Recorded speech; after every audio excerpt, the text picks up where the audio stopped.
Imagine this. You finally got Kazuha, your best Anemo boy that you wanted for so long. So of course you gotta treat him right. So you level him, triple crown him, give him your best sword, your best artifacts with that sweet 100 to 200 crit ratio. You do some damage testing and wow, that's some really good damage. He is so ready for the Abyss. And you get a slow clear time. What happened? You invested so much into him, you gave him perfect stats. Guides everywhere say you should build him with full EM, but you're not about that, right? You're gonna give him the respect that he deserves. Make him a support? No, DPS Kazuha is better. Yeah, sure, keep telling yourself that lie, just like how I tell myself that getting C7 Yoimiya was worth it. This is cancer! We're on Kazuha's third banner now, so you'd like to think that everyone and their mother would know that an EM build on Kazuha is just better. But a lot of people still think activating that at C6 ruins your account, so I no longer have any faith in this community. Yeah, DPS Kazuha sounds good on paper. Actually, you know what? No, it's not even good on paper. I mean, look at his cooldown. You can't even do an Anemo plunge more than once every 6 seconds, so what? You're gonna make him a worse version of Xiao? And Xiao already isn't that strong to begin with. I know you want Kazuha to deal damage, but let's start from the beginning and talk about his role. He's designed to be a support first and foremost, who just so happens to also do a lot of damage on the side. What? No way! How can he be built for support but still do damage? One simple reason. Swirl is broken. Before we talk about his damage potential though, let's talk about his utility first. Kazuha's element is Anemo. A strong contender for the single best element in the game because of its supportive capabilities and access to the Viridescent Veneer set, which can massively boost the team's damage. He also has an Ascension passive that provides team-wide damage bonuses for whatever element he swirls. The size of said damage bonuses?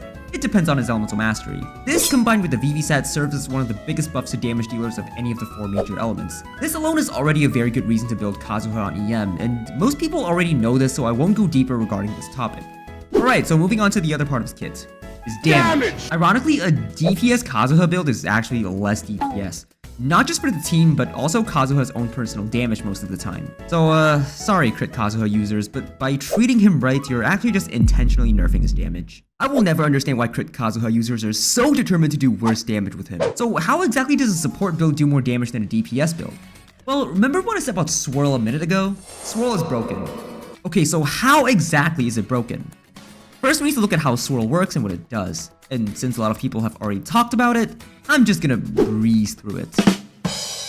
Get it? Because Anemo is wind, and winds create a breeze. Swirl is triggered when you apply Anemo to an enemy who has an elemental aura of Pyro, Cryo, Hydro, or Electro.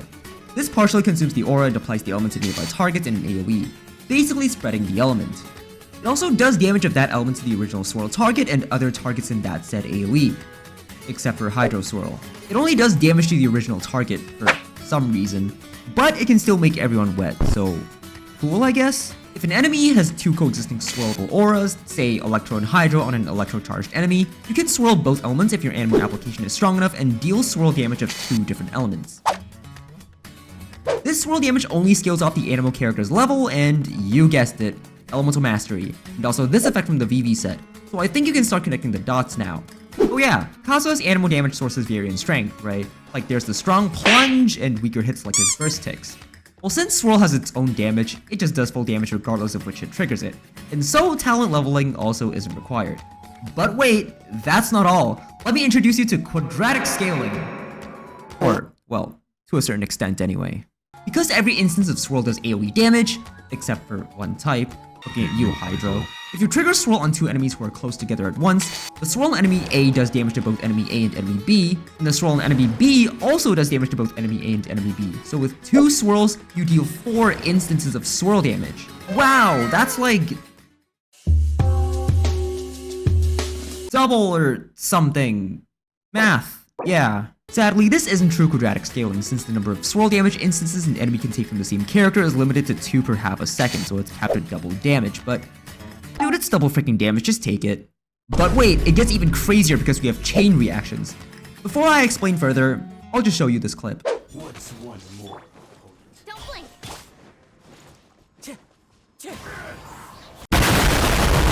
What happened was, we have a Pyro aura on enemy A and an Electro aura on enemy B. Pyro was swirled from enemy A onto enemy B, and Electro was swirled from enemy B onto enemy A. And because these swirl reactions applied elements, they further triggered more reactions, resulting in 2 overloaded reactions. So basically me when I see Yoimiya. Now each enemy here only took 1 instance of overloaded damage because, well, remember the 2-hit limit from swirl we mentioned earlier? Yeah, Overloaded is limited to 1 hit. Anyway, since all these Swirl and Overloaded reactions are triggered by Kazuha himself, all this damage will steal off of Kazuha's stats. Once again, being level and EM. This mechanic is actually pretty commonly used in practice, especially in aggravate teams where the Electro Swirls can trigger a lot of aggravates. And would you look at that, EM also increases aggravate damage. Oh yeah, it's all coming together.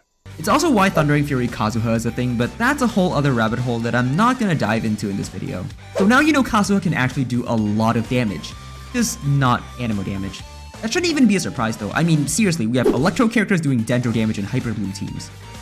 Actually, Kazuha can also do Dendro damage if he triggers Hyper Bloom with his Electro Swirl. Anyway, it's also why the VV set is so important to him. On top of getting more damage for Swirl, it also decreases enemy resistance to any elements swirled on them. And, you know, since Swirl does damage of those elements, it further buffs Kazuha's damage, on top of buffing your team's damage. Okay, so yeah, obviously his biggest damage source basically gets cut in half when he's in single target because, you know, there's no double damage from Swirl, so is that a good reason to switch to a crit build? Honestly, it's not even worth it. He's still triggering Swirl and that can already reach pretty high damage with not even insanely high EM. You want a crit build to be able to compete? Yeah, sure, just level all his talents, give him a 5-star sword, get a full set of artifacts with correct main stats, good substats, 30 plus CB on every piece, get C6 Farzan, and you see where this is going. You need quite a lot more investment for a crit build to be able to compete, not to mention all the team utility you're sacrificing by losing all that EM. In the very moment you add just one more enemy, EM just wins easily.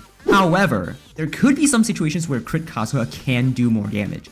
Some teams create situations where most of the time, enemies won't have a swirlable aura on them, so Kazuha can't trigger any swirls. These teams include Mono Anemo, Mono Geo, and Quicken teams that apply a lot of Dendro, so basically spread teams where you usually won't have any Electro Aura on the enemies. Kazuha won't trigger many swirls in these, if at all, so his EM won't help his personal damage. So yes, a crit build will be better for his own damage, but then again, just look at these teams. They can't exactly take advantage of his utility, so why not just use him on a team that can? And on such a team, yep, he's back on EM again.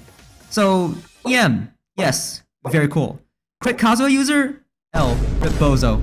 Sucks to be you. Also, whatever you do, do not, and I repeat, do not use an EM/crit hybrid build on Kazuha. You're not getting the best of both worlds. In fact, he'll just be terrible at both sides of damage, so just don't. So, let's recap.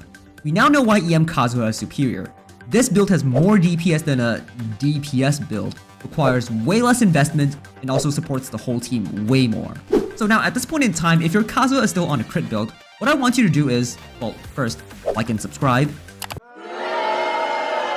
Then take that Mistsplitter or J-Cutter or whatever fancy DPS sword you have on him and give it to another damage dealer who actually appreciates having crit and damage buffs. Someone like a Ching or a Yaka or Alhaitham or, I don't know, Kirara if you want. Just build Kazuha in the way intended by his kit design.